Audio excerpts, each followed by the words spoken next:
talking about top 10 questions that you will find in your marriage-based green card interview. Your green card interview is the final process in your green card application. After you submit all your forms, your I-130s and your I-45s and all of that, you then get called for an interview. You get a letter from the USCIS that says, okay, we want to see you.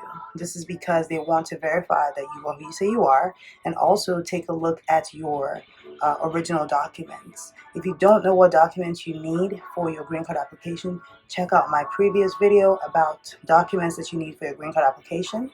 And I talked about 5 documents. There's so much more documents you can use, but at least you can learn something from that. And if you have more questions, reach out to me. Okay, so these questions, very important that you know them. If you obviously got called to the interview, you most likely submitted good evidence enough to at least be called, maybe to have the opportunity to provide more or even explain your application. It's just you're in a good position.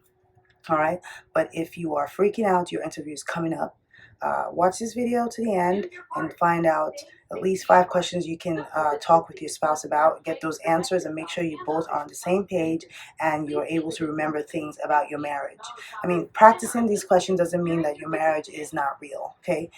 Even a real couple, you don't necessarily know every single thing about your spouse just because either there's a barrier, like a language barrier or something, you just can't pronounce their name, or you just haven't really met their family because they're overseas or something like that. So it's not you're not rehearsing like a fake answer. You're just making sure. The first question that you would definitely be asked in your marriage-based green card interview is, how did you meet your spouse? How did you meet your spouse?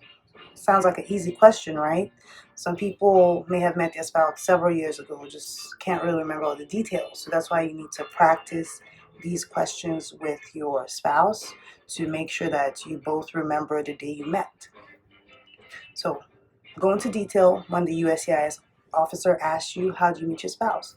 You met on an Uber, you just met in a coffee shop or whatever. Just kind of explain that whole process, and you should be able to answer that question correctly and move on to the next question. Second question you would most likely be asked in your marriage-based green card interview is whether you were inspected when you arrived to the U.S. This question is particularly important for adjustment of status applications. If you were not properly inspected when you first arrived to the U.S., your interviewer at the time will figure that out and then most likely stop the interview, because at that time it's determined that you can't adjust your status. You actually need to do something called a consulate process. A consulate process is a way to get your green card while you are out of the U.S. and applying to come in. So when you are in the U.S., the process is called adjustment of status. When you're not in the U.S., the process is called a consulate process. So if you are adjusting your status and you're going for that interview in the U.S., make sure that you have your I-94 record. You should have already included that in your application in the first place, but if you didn't, make sure that you have that.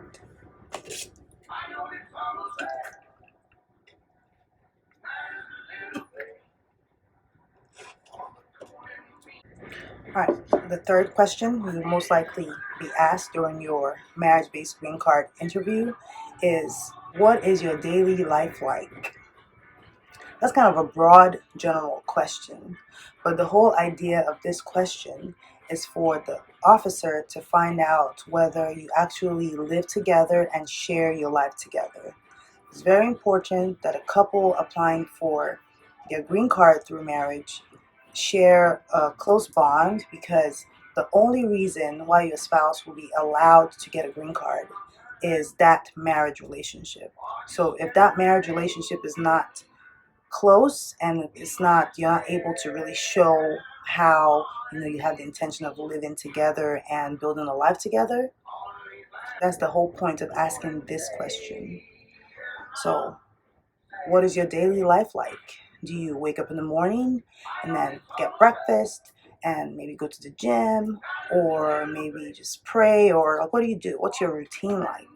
So start to notice habits of your spouse and just start to take note. Talk about it together. Make sure you're all on the same page about what you're doing and not doing in the house, and you should be able to answer these questions with no problem.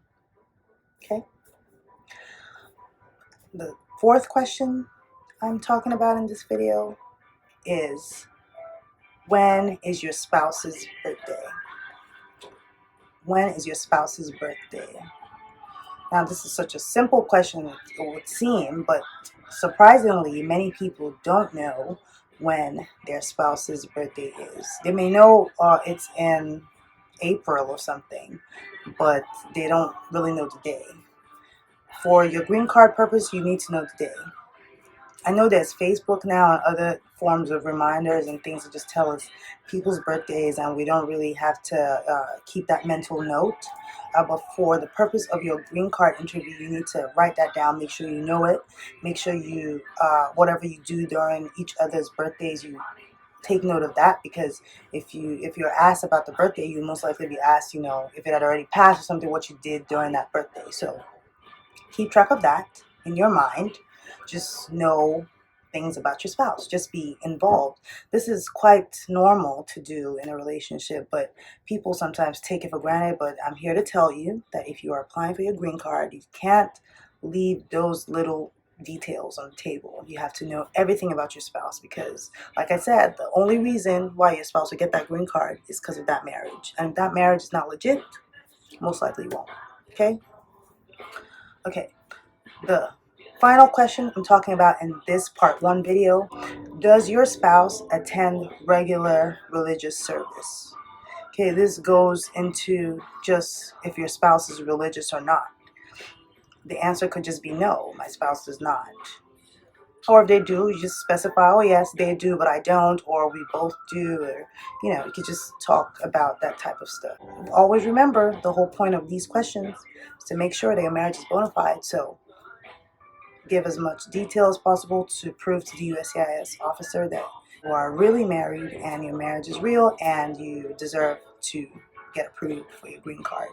Make sure you subscribe to my channel. Hit that notification bell so that you don't miss out on my weekly posts about marriage green card applications with tips and suggestions on things that could help you have a better experience with your green card application.